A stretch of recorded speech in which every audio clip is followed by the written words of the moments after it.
Доброго вечора всім. Інформаційний ефір телеканалу АТР триває. Мене звати Юлія Рябчун. І ми продовжуємо говорити на гарячі теми. Теми, які обговорюються широко не тільки журналістами, а й експертами. В гостях в студії в мене Олександр Лємонов, головний експерт антикорупційної групи реанімаційного пакету реформ. І будемо з вами говорити про ДБР, що це таке, як воно буде працювати і наразі що з ним буде зараз. Тому що ми знаємо, що від сьогодні Генпрокуратура втратила право розслідувати, як ви мені казали поза ефіром, починати розслідування щодо високопосадовців і на що це взагалі вплине. Ну, але спочатку давайте подивимося сюжет, який підготували наші журналісти.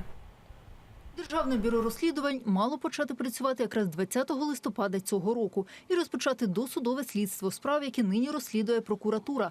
Але далі обрання голови ДБР Романа Труби та його заступниці Ольги Вадченко справа не пішла. Ситуацію могли виправити депутати, продовживши повноваження ГПУ. Але минулого тижня законопроект навіть не включили у порядок денний. Тепер у Комітеті з протидії корупції це називають процесуальною прогалиною. Нічого страшного, нічого на землю небо не впаде і море з берегів не вийде. В принципі, я думаю, що деякі справи можуть бути просто-напросто, вони не можуть піти в суд, тому що суд буде приймати справи як неналежні нові справи, які будуть зараз порушені від сьогоднішнього дня. А всі ті, які вже розслідуються, вони будуть розслідуватися і далі. Тут нічого страшного не відбувається. А ось в міжнародній правозахисній організації Transparency International відсутність органу, який би надалі розслідував злочини високопосадовців, назвали катастрофою. За словами Андрія Марусова, в країні з'явилася каста недоторканих, що є неприпустимим.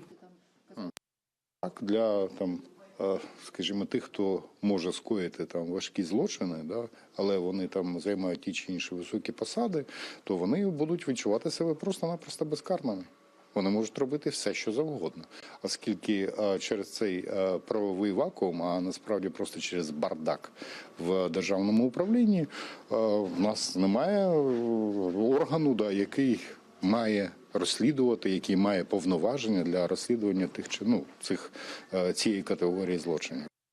Розслідувати буде кому, роз'яснив генеральний прокурор Юрій Луценко. В цей момент ми можемо розслідувати лише старі справи, якщо в них немає категорії А. Всі решта справи я маю розписувати на СБУ та МВС, поки немає ДБР, а справи, де є або буде категорія А, передавати до НАБУ. Крім того, Генпрокурор пропонує, аби керівники ДБР, обрані за конкурсом, тепер самі обирали решту працівників. Тоді бюро запрацює вже за півроку. І повноваження прокуратури не обов'язково буде продовжувати до січня 2019 року, як планувалося законопроектом. Шукати компроміс ще раз депутати обіцяють вже наступного пленарного тижня. Олена Стецюк, Ельдар Ісматов, Заман, АТР. Ну, ось ми тільки що почули позицію генпрокурора Юрія Луценка. Я нагадаю, що раніше він говорив, що ДБР повноцінно запрацює не раніше, ніж за рік. А що буде до того часу? Скажіть, будь ласка, я знаю, ви слідкували за створенням ДБР і за самим конкурсом. А що буде зараз? Поки буде набиратися апарат, в даному випадку спочатку мають бути призначені ті 3 особи, які перемогли в конкурсі. Після того сформований апарат, і зрозуміло, що відокремлені підрозділи, які по всій Україні мають мати бути створені як наслідок після певного набору кількості осіб, які зможуть вести розслідування. Слідчі функції мають бути передані безпосередньо вже до Державного бюро розслідувань. Тобто ви вважаєте, що нічого страшного не відбудеться, якщо ті справи, які повинно було розслідувати Держбюро розслідувань і розслідувала Генпрокуратура, відійдуть у компетенцію СБУ, у компетенцію МВС, НАБУ? Мені здається, що Генеральний прокурор говорив про нові справи, нові ті злочини, які були вчинені після 20 листопада, і саме їх будуть розписувати на Нацполіцію, СБУ або Національне антикорупційне бюро. Але ж ми вже чули, що Артем Ситник зробив таку заяву, що у нього тільки десь 200 підлеглих, і вони можуть не опанувати такий вал справ, який на них хлине. По-перше, у Ситника не 200 підлеглих, а там близько 700.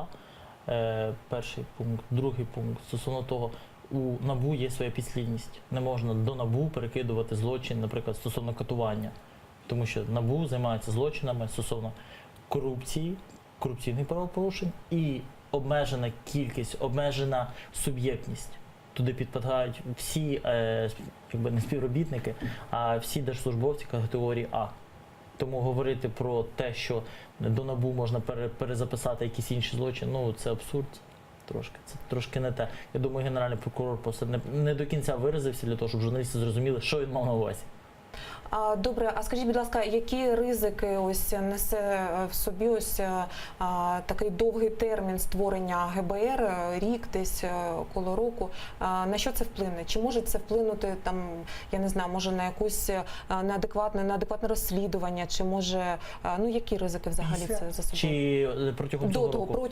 До того часу, як це буде продовжити створено? слідчі функції, виконання слідчих функцій для Генеральної прокуратури, як наслідок закриється цей правовий вакуум, і вони будуть розслідувати і нові справи до моменту створення, фактичного моменту і початку роботи Державного бюро розслідувань. Тому проблеми я в цьому не бачу. Лише треба, щоб народні депутати підтримали законопроект, що вже внесений в Раду. Ну, як ви думаєте, чому взагалі цей процес так довго відбувався? Чому так довго тягнулося створення ДБР? І тепер ось ще потрібно чекати рік, ніж воно запрацює у повну силу? Відсутність політичної консолідації, політичного рішення двох провідних політичних сил Народного фронту і блоку Петра Порошенка.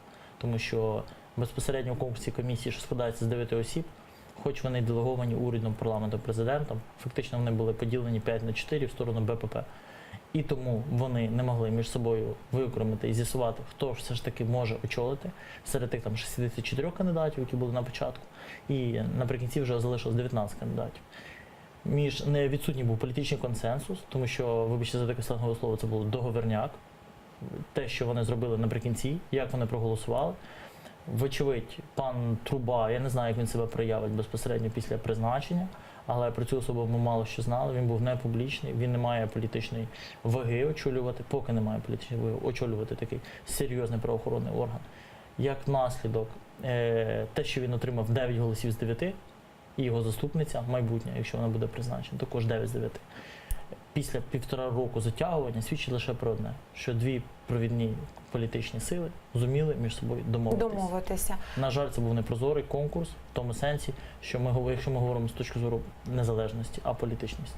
Тому що він був прозорий, ми його підсвічували, ми дуже багато писали. Я особисто написав десь 15 текстів про створення державного розслідування, про перебіг, процедури. Дивіться, а що саме там було непрозоро? Адже ми все бачили, і цей конкурс, і власне призначення голови ДБР, все це відбувалося, можна сказати, у прямому ефірі. Якщо говорити про прозорість стосовно того, як це було підсвічено, то він був прозорий. Якщо говорити прозорість з точки зору незалежності і аполітичності які вибору, домовленості за цим стояли? Підкилених домовленостей, то це абсолютно не прозорий конкурс, тому що ми тільки постфактум вже дізнавалися, хто все ж таки претендує на реальні посади. І там ситуація змінювалася, і ми відстежували, як змінюється цей тектонічний рух двох плит. Одна називається ВПП, а друга плита називається Тобто я «Нацфронт». розумію, у вас, як у громадського активіста, є сумніви щодо об'єктивності призначення Романа Труби на позицію голови ДБР? Не те, що навіть сумніви стосовно об'єктивності, стосовно, знову ж таки, вибачте,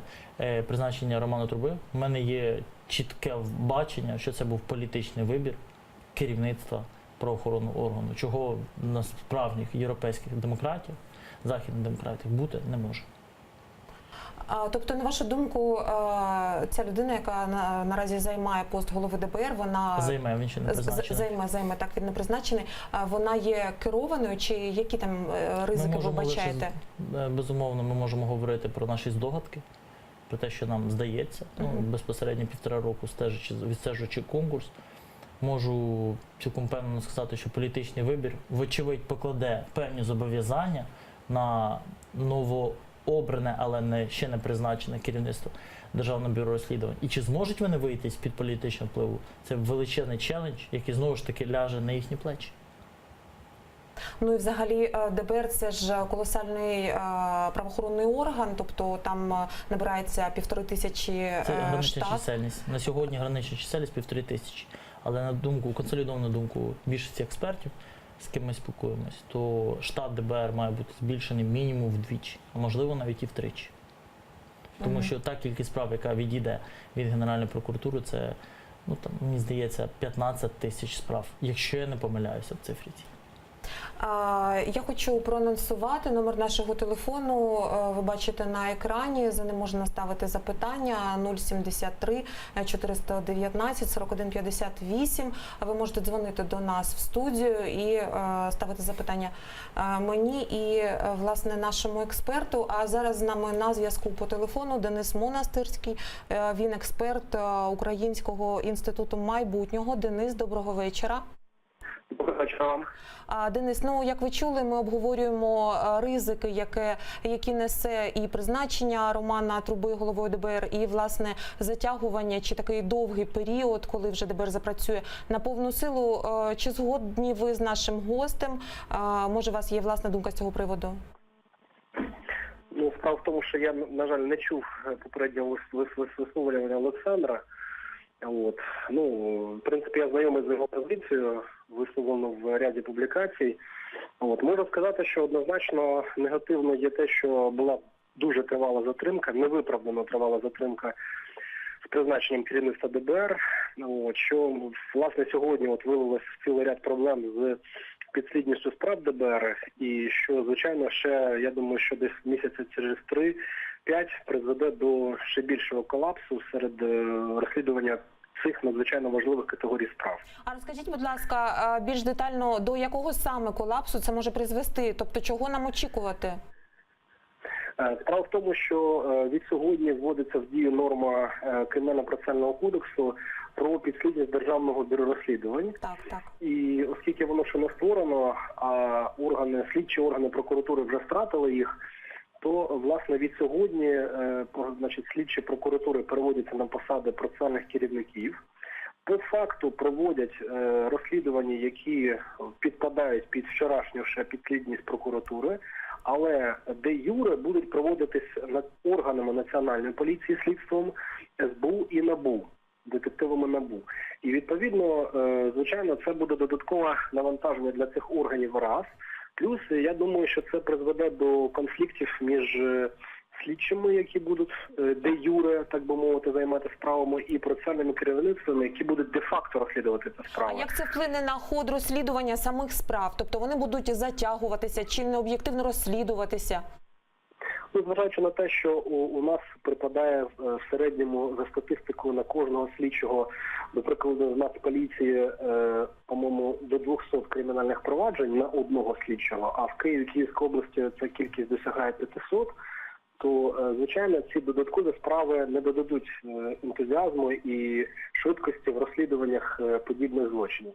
А я нагадаю, що підслідність ДБР – це, як правило, досить складні, тяжкі, особливо тяжкі справи, які вчиняють високопосадовці, ті самі правоохоронці, плюс ще досі, наприклад, не визначено, а хто ж буде розслідувати злочини, які будуть вчинені правоохоронці. В контексті, наприклад, порушень, які вчиняються під час мирних зібрань, це є дуже важливе питання. Скажіть, будь ласка, пане Денисо, а що стосовно тих справ, які вже знаходяться у розслідуванні, що буде з ними? Ну, згідно Кримінально-процесуального кодексу має перехідний період, 2 роки, з моменту введення в дію цих норм. Ну, наприклад, якщо мова йде про справи, так звані справи Майдану, це безпеки кримінальних Це те, про що всі кажуть, це найголовніша, мабуть, справа майданівців, так? Так, це сотні кримінальних проваджень, які веде сьогодні переважно 2 структури. Це частина з них перебуває в спеціальному департаменті Генеральної прокуратури, а частина з них в військовій прокуратурі. Вони і будуть продовжувати розслідувати з цими органами. Проте на практиці проблема все одно буде виникати, оскільки справи надзвичайно складні, і для того, щоб не порушувати строки, визначені Кримінально-процесуальним кодексом, слідчі, як правило, відкривають нові провадження, виділяють окремі провадження в межах вже існуючих для того, щоб не порушувати строки КПК. На сьогодні це вже можливості не буде, оскільки якщо виділити їх в окреме провадження, то вже не можуть слідчі, наприклад, цього департаменту ГПУ займатися розслідуванням А пане Денисе, скажіть, будь ласка, а ось стосовно призначення голови ДБР, ось дуже багато експертів і журналістів кажуть, що викликає досить питання це призначення, кандидатура Романа Труби і Ольги Варченко. А також ми бачили результати тесту, вони відкриті, і там показники, скажімо так, не дуже хороші. Спершу з приводу тесту, ці результати, які оприлюднені, я не можу стверджувати їхню правдивість, тому що вони не виглядали в такій формі, які отримувала конкурсна комісія. Можливо, це хтось робив, в принципі, крім членів комісії, немало. Вибачте, я не почула, ви сумніваєтеся в їхній достовірності? Звичайно, тому що комісія закрила їхні результати, це є, персональними даними, і я можу без зголошення, скажімо, конкретних результатів, можу сказати, що от саме в такій формі не отримувала комісія результатів по тестах. Вони були зовсім в іншій формі, і таку табличку складав хтось інший, явно не тих, хто працював з тестом. А щодо кандидатури самого Романа Труби, є, може, у вас якісь сумніви чи запитання до нього? Я думаю, що запитання виникнуть вже під час його діяльності. По-перше, давайте зачекаємось його призначення. Я очікую, що, напевно, будуть і оскарження його призначення, адже фактично він, дійсно, починаючи конкурс, заявляючись на заступника, в ітогі став такою компромісною фігурою і отримав посаду директора ДБР. Я думаю, що навіть з цих підстав результати конкурсу будуть оскаржувати судді. Пане Денисе, я дякую вам, що долучилися до нашого ефіру. З нами на зв'язку був Денис Монастирський, експерт Українського інституту майбутнього. Ми повертаємося в студію, і в студії у мене Олександр Лєминов, головний експерт антикорупційної групи реанімаційного пакету реформ. Давайте повернемося до кандидатури Романа Труби. Романа Труби, Ольги Варченко і до результату тестів, який був у відкритому доступі, і всі ми його бачили, і там показники, скажімо так, можна було би і краще. Ви маєте на увазі тест на благонадійність, на доброчесність, тест, які проходять і в ізраїльській, в американській армії, щось таке. Я чув про це, я бачив ці документи. Ви бачили результати? Бачив результати, але, на жаль, я не до кінця розумію критерії проведення цього тестування, перше. На відміну від того, наприклад, як проводиться поліграф. Тому що поліграф, я розумію, як проводиться, і які критерії. І зрештою, ми не бачили, звісно, результатів поліграфу, але наскільки мені відомо, кілька осіб погоріло на тому, що вони отримали чи бажали отримати громадянство інших країн. Стосовно цього ізраїльського тесту. Не чув, не зіштовхувався. Чи можу я підтримати позицію пана Дениса? Їм видніше. Мене більше цікавить інше. Чому був політичний вибір мотивований, а не результати такого тесту, який нам дає відносне розуміння, наскільки благонадійна ця особа. Тому що вона може бути благонадійною, але абсолютно політично узгодженою. І оце ключове, на що треба бити. Що дві ключові сили політичні між собою розподілили посади в новоствореному органі. А те, що вони там не пройшли тестування, то питання другого характеру. Добре, а давайте спрогнозуємо, на що може вплинути ось це призначення, і які можуть бути там політичні компроміси, наприклад, у парламенті. Там, мені здається, там немає ніяких політичних компромісів. Які можуть бути наслідки? Наслідки? Так. Якщо абсолютно залежне і найгірше наші передбачення відбудеться і реалізуються, ми побачимо ще один орган, який буде намагатися, навіть не так, ще один орган, який будуть намагатися використати у війні проти Національного антикорупційного бюро. Тому що саме вони мають право відкривати кримінальне провадження проти співробітників і керівництва НАБУ та спеціалізованої антикорупційної прокуратури. Тобто ви вважаєте, що можна поставити хрест на антикорупційних справах і справах Майдану, і найгірший прогноз який? Чому ні? Найгірший прогноз – це абсолютно завалена структура антикорупційних органів і постійна війна усіх проти всіх. Тому що справи майданівців і так далі, вони і так погрузли, ми бачимо вже результатів, як не було, так і не видно, в силу об'єктивних, суб'єктивних причин. Я думаю, що це просто розмова дуже тривала і не цього ефіру. Стосовно того, що завалиться система антикорупційних органів, які вже створені, оце найгірше. Тому що тоді ми відкатимося не кілька років назад, а поновити те, що було вже створено, для того буде вкрай набагато більше сил і часу, ніж цих 3 роки. Ви знаєте, перед тим, як відбулося голосування за кандидатуру голови ДБР, журналісти жваво обговорювали, що цим головою може стати Олексій Гращенков, прізвище якого накануні виникло у ЗМІ у зв'язку з так званим Саламатінгейтом. Так, скандал у НАЗК. Ми всі про це чули.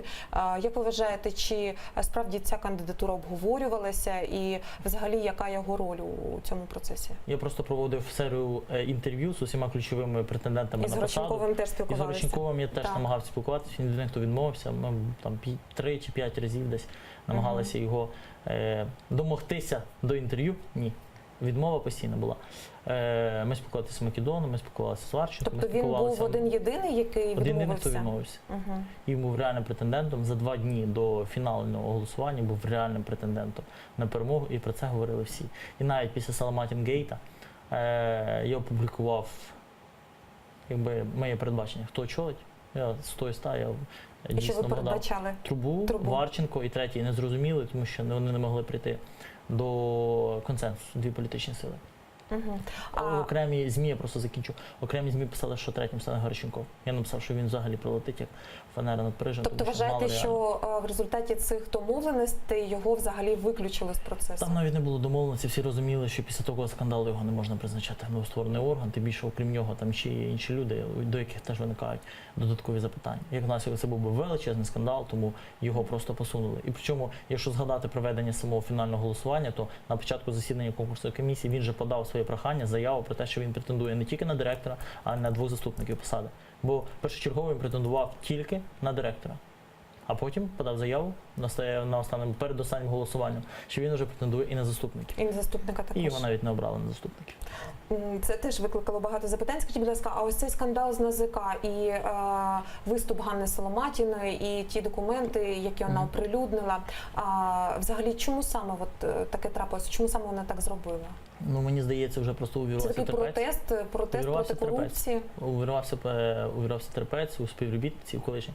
Там не зрозуміло, чи то вона нинішня, чи то вона колишня співробітниця НАЗК, тому що вона ніби Там на казали, що вона лікуванні. нібито вже подала заяву про звільнення, Але вона і на її лікуванні її не звільнили. може звільнити згідно діючого законодавства в той час, коли вона перебуває. Ну це, мені здається, вже не так важливо. Вона Вже не важливо, але теперішня. увірвався терпець. Це перше. Друге, подеколи виникають запитання у журналістів стосовно чого саме перед фінальним голосуванням на керівника Державного бюро Виник розслідувань. такий скандал взагалі. Це логічне запитання, але я вам скажу, як експерт, який дуже глибоко в темі, і стосовно НАЗК також, бо ми запускали електронну систему декларування. Все досить просто. Стосовно того, що керівництво НАЗК і деякі керівники напрямків ходять на консультації в АП і смотрящим за НАЗК з боку АП є Гращенков, ми знаємо вже більше півроку. Тому це ніяка не новина, це ніяка несповнена Це не акція, немає сенсація, абсолютно. Це не сенсація, ми знали. Просто в нас не було матеріальних доказів. Ніхто не міг вийти, сказати, показати рукою і сказати під камери, ось ця Але ж- людина, вона безпосередньо Але ж ви відповідальна. знаєте, що керівництво НАЗК вже заявило, що буде подавати до суду на Ганну Соломатіну Будь за ласка, нехай Наталя оприлюднення Миколаївна Корчак подає до суду. Мені дуже цікаво на це подивитися, але перед цим нехай пояснить, як вона так не задекларувала свій автомобіль про комісію. Стосовно чого на неї відкрили провадження. Ну, а в цілому, так, загалом, скажіть, будь ласка, які виводи, що має винести з цього скандалу влада наша? Тобто, які мають бути дії, чи має, може, відреагувати керівництво держави на це? Я навіть і не знаю, що вони мають зробити, щоб врегулювати дану проблему і даний нюанс. Ми бачимо консолідацію абсолютно по всім фронтам, бажання вищого політичного керівництва держави взяти під контроль всі правоохоронні органи. Судову реформу бачимо, яку не проводимо, так? Тому все складається в єдину картину, що діюча політична верхівка збирається переобратися на наступних виборах. Спочатку будуть президентські, потім парламентські. Сьогодні єврокомісар Йоханнес Хан заявив, що в ЄС вже втомилися чекати результатів боротьби з корупцією в Україні. А ось ця ситуація з такими домовленостями і призначенням голови ДБР і скандал з НАЗК, як це може вплинути на наш політичний імідж? Ну це вже, мабуть, Я риторичне думаю, що питання. просто дуже важко вже зруйнувати те, чого немає. Політичний імідж у діючого політичного керівництва держави немає. Вони втратили весь запас довіри, як і з боку громадянського суспільства, як і з боку громадян, так і з боку міжнародних партнерів. Тому що вони далі будуть робити, можна плюс-мінус догадатися, але нічого доброго це не продукує ні для громадян, ні для громадян. А що ви маєте на увазі? Нічого доброго? Який, на вашу думку, Не буде ніякої боротьби з розвиток корупцією. подій? Не буде ніякої боротьби з корупцією. Буде Тобто лише буде імітація боротьби? Імітація, причому в найгірших таких пострадянських формах. Не більше, не менше. Від них очікувати реальної боротьби з корупцією неможливо. Це все просто фікція. Ну, дивіться, ми прийшли до того, що все це фікція і все дуже сумно, але ж що робити українцям? Нічого, я думаю, зважено підходити до виборів президента і до виборів парламентських, і як мінімум не продавати свій голос за 300 гривень чи за продуктовий набір, як це зазвичай люблять робити, на жаль, українці. А добре, а ось усі наші антикорупційні органи, чи можна якось відновити їх реноме на тлі ось цих скандалів? Я б сказав би так, у нас зараз по одну сторону знаходиться Національне антикорупційне бюро, яке намагається незалежно проводити свої розслідування, і з іншої сторони знаходиться купа органів, деякі з них можна назвати антикорупційними, деякі з них можна назвати просто правоохоронними, які тим чи іншим чином використовуються владою для боротьби з НАБУ і для утримання того статусу-кво в антикорупційній сфері. Стосовно фікцій, стосовно ефекту пап'є-маше, що схоже на яблуко, але яблуком не є справді. Ось вони за те й борються, відстоюючи всі свої старі традиції. Скажіть, будь ласка, а кандидати на пост голови ДБР, чи можуть вони, якщо не згодні, оскаржити призначення Романа Труби? І як це може вплинути на роботу бюро взагалі? Чи може там судові справи, там оскарження в суді затягнути ще більше повноцінну роботу ДБР? Потенційно так, якщо будуть там ще запобіжний захід, наприклад, стосовно непризначення, заборони призначення цієї особи на посаду. Але в мене є великі сумніви щодо абсолютно ручної судової системи, що вони зараз осміляться винести відповідне рішення, яке йде всупереч волі політичного керівництва держави. Вони між собою домовились, потрібно реалізувати. Жоден суд, як мені здається, наразі не спроможний піти всупереч політичній волі. Ну, дивіться, і ось ми кажемо про так зване карманне кишенькове голосування, але ж усі члени комісії, вони мають усвідомлювати якусь і відповідальність, і, як ви вважаєте, може вони отримали якісь бонуси, як так сталося взагалі? Що... Така яка відповідальність, яка репутаційні втрати, наприклад, для народного депутата Євгена Дейдея, який перебував під кримінальним переслідуванням, наскільки ми знаємо, навіть там почав відбувати покарання. Це треба просто уточнити стосовно Дейдея. Чи які там можуть бути нюанси стосовно найближчого оточення Арсена Борисовича Авакова? Чи які можуть бути запитання до представників там з боку президента, ті, що репрезентували? Чи які можуть бути запитання до Наталії Севастьянової, заступниці міністра юстиції, яка задекларувала там 350 тисяч доларів, яка загалом взята непояснених грошей? Вона їх не заробила, вона ніде не працювала в приватній сфері. Про що, про які репутаційні втрати для таких людей ми можемо говорити? Репутації немає, як клас, це все фікція. У нас вся держава побудована на такий ефект пап'є-маше, що правоохоронці не охороняють, медицина не лікує, вище політичне керівництво держави намагаються утримуватись при владі лише заради власного збагачення. І знову ж таки, вони поновлюють оцей ефект, такий йде спіралі. Вони приходять до влади, щоб залишатися при владі, збагачуються і знову ж таки. В нас вже зовсім майже не лишилося часу. Ну, скажіть щось обнадійливе. Я вам скажу так, що громадянське суспільство живе, воно потроху розвивається, громадяни потроху стають розумнішими, і в нас ще залишились справжні журналісти, які орієнтуються на стандарти, які поставлені в західних демократіях, а не ті стандарти, які від нас хоче отримати вище політичне керівництво держави. Олександр Лєменов, головний експерт антикорупційної групи реанімаційного пакету реформ, був у нас в гостях в студії. Дякую, що дивитесь телеканал АТР. Не перемикайтесь.